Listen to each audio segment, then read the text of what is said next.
They had stripped him of everything. The tribunal had been a formality, a public spectacle to show the subjugated colonies that the Galactic Concord's justice was absolute. For Lieutenant Kalen Vance, a human special operator, the sentence was a lifetime of hard labor in the Vosk quarry. They took his uniform, his identification, and most symbolically, his sidearm. The sleek ceramic pistol, the extension of his own hand for over a decade, was placed in a sealed evidence locker. To the Vreen adjudicator, with its bulbous eyes and condescending demeanor, taking the weapon was the final act of neutering a dangerous animal. Without it, the human was just fragile flesh and bone, a weak creature from a backwater planet. The guards, hulking Brintok warriors, laughed as they shoved him into the transport, then their guttural sounds translating to universal concepts of ridicule. "No teeth for the little ape now," one of them rumbled. Kalen said nothing. He simply memorized the guard's face, the layout of the transport, the cadence of their patrols. They saw a broken man, head bowed in defeat. They didn't see a human being cataloging data, waiting for the right equation to solve. The Voss quarry was a nightmare carved into an asteroid. Under the harsh light of a dying red star, thousands of beings from a dozen conquered races toiled in the dust, extracting rare minerals. The air was thin and tasted of iron and despair. Kalen was assigned to a work gang, with a mix of docile Drathians and resigned Xylos.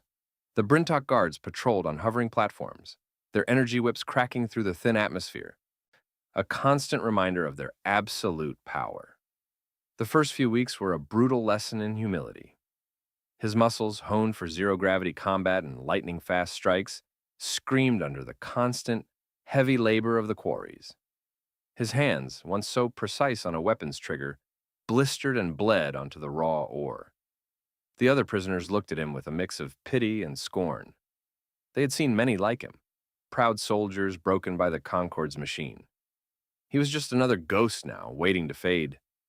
One day, a hulking Brintok guard, the same one from the transport, swaggered over to their gang. He pointed a thick, clawed finger at a massive slab of rock that had jammed the primary conveyor. "You, ape, move it!" It was a job for heavy machinery, not a single being. Kalen looked at the slab, then at the guard. He saw the challenge in the alien's eyes, the desire for entertainment. He saw the other guards gathering, their whips humming with anticipation. They expected him to fail, to be crushed, or to refuse, and be lashed into submission. Kalen walked towards the slab. He didn't see a rock. He saw a physics problem. He saw the fulcrum point where the slab was wedged against the chute, the distribution of weight, the stress fractures spiderwebbing across its surface from a recent blasting charge. He placed his hands on a rough, protruding edge, not to push it, but to feel it. The guards laughed louder. The other prisoners winced. Instead of pushing against the massive face of the slab, Kalen braced his feet against a solid ridge of the chute and applied pressure to the protruding edge, pushing it sideways, not forward. For a heart-stopping second, nothing happened. The laughter of the Brintok reached a crescendo. Then, with a groan that echoed through the quarry, the slab pivoted on its unseen axis, grinding against the chute walls for a moment, before tipping cleanly over the edge and tumbling into the crusher below with a deafening crash. The conveyor belt jolted and then resumed its steady march. The quarry fell silent. The Brintok guard's mandibles clicked in disbelief. He had just witnessed a creature one-third his size solve with leverage and intellect what his own brute strength could not. He stared at Kalen, who simply met his gaze, his face a neutral mask, before turning and walking back to his work gang. The other prisoners looked at him with new eyes. This was no ordinary ghost. This was something else. The guards saw it too. The human hadn't just moved a rock. He had demonstrated a dangerous kind of intelligence, a problem-solving ability that didn't rely on weapons or brute force. From that day on, the guards watched him more closely, their laughter replaced by a wary silence. They had taken his gun, but they had just witnessed the terrifying truth. His mind was the most dangerous weapon he possessed. Days turned into weeks. Kalen became a quiet observer, a student of the system that held him captive. He learned the patrol patterns of the Brintok, the blind spots of the hovering platforms, the precise timing of the shift changes. He noticed the subtle signs of wear on the quarry's ancient machinery, the groaning of the main conveyor's drive shaft, the flicker in the perimeter fence's energy field after a minor meteor strike. He saw the galaxy not as it was, but as a series of interconnected systems, and systems had weaknesses. He became a source of silent counsel for the other prisoners. He showed a Drathian how to lean into his shovel to get more leverage, saving him from a back injury. He pointed out to a Xylo the best places to find shade during the brutal rest periods, spots the guards overlooked. He never spoke much, but his actions were a language of their own. He was building something, a network of small, shared advantages. He was preparing the ground. The opportunity came during a catastrophic system failure. A massive ore hauler, its repulsors overloaded, crashed into the primary power relay station. The resulting explosion plunged the entire quarry into chaos. Emergency klaxons blared, drowning out the panicked shouts of the guards. The main lights died, plunging the pit into a darkness broken only by the flickering orange glow of the fires from the wreckage. The perimeter fence, deprived of power, flickered and died. In the sudden, absolute chaos, Kalen moved. He didn't run for the fence. He ran towards the heart of the chaos, towards the guard barracks. In the dark and confusion, a young Brintok guard stumbled past him, his energy whip useless, his focus on the massive fire. Kalen didn't attack. He simply wasn't there when the guard's panic-stricken eyes swept the area. He melted into the shadows, a predator finally unleashed in his own environment. He reached the small, prefabricated structure that served as the shift supervisor's office. The door, secured by a simple magnetic lock, was laughably easy for a man who had been trained to bypass sophisticated military encryption. Inside, he ignored the communication consoles and the star charts. He went straight for a small, personal locker built into the wall. It wasn't military grade. It belonged to the Vreen adjudicator, who visited monthly to oversee the accounts. It was secured with a simple numerical keypad. Kalen placed his ear against the cool metal, his fingers resting lightly on the keys.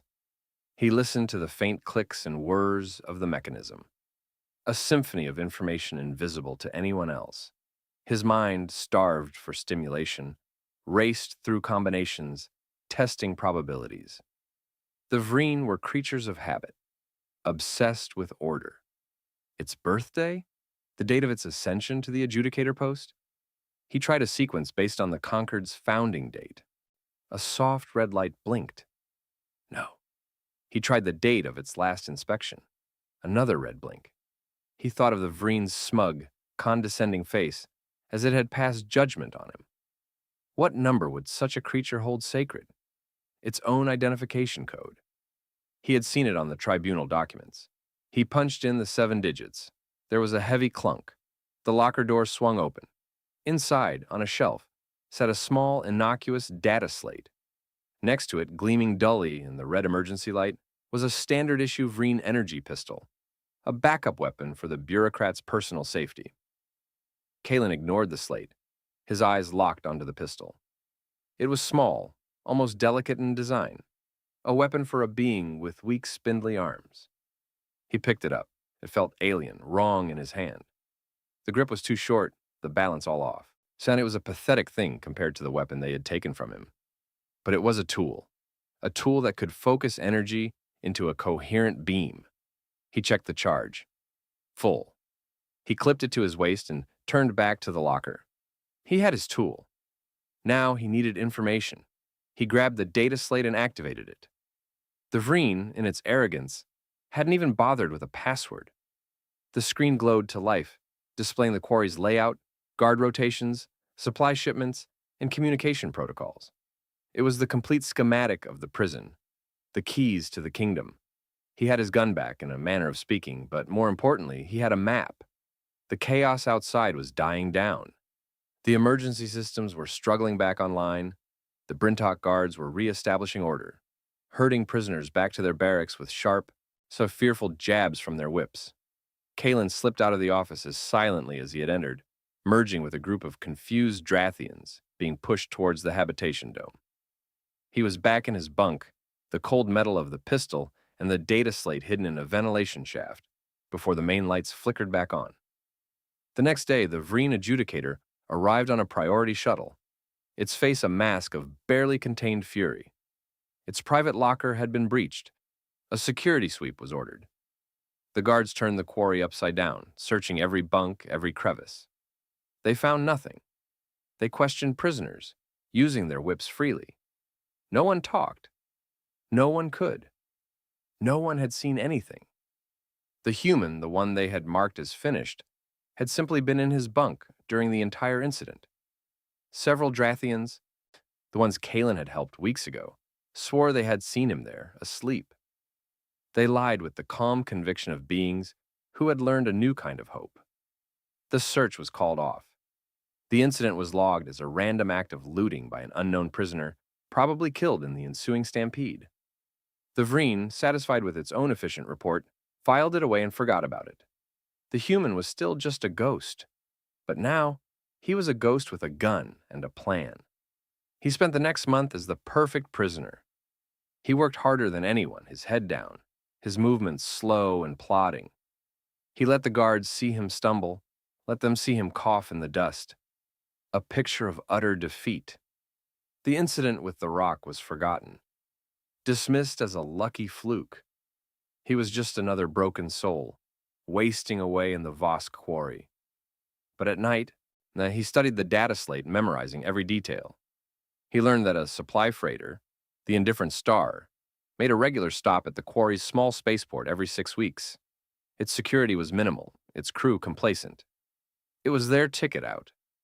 He began talking to the other prisoners, not in large groups, but in quiet, individual conversations. He spoke to a Drathian engineer who had been a master of atmospheric processors. He spoke to a Xylo who had once navigated trade routes across the sector. He spoke to a Grud, a massive beetle-like being whose race was known for their incredible strength and their absolute hatred of the Brintok. He didn't speak of escape. He spoke of possibilities. He spoke of leverage. He spoke of systems. He drew diagrams in the dust with his finger, then erased them. He planted seeds. The seeds grew. The Drathian began paying close attention to the quarry's primary atmospheric processor, the machine that kept the thin, toxic air breathable.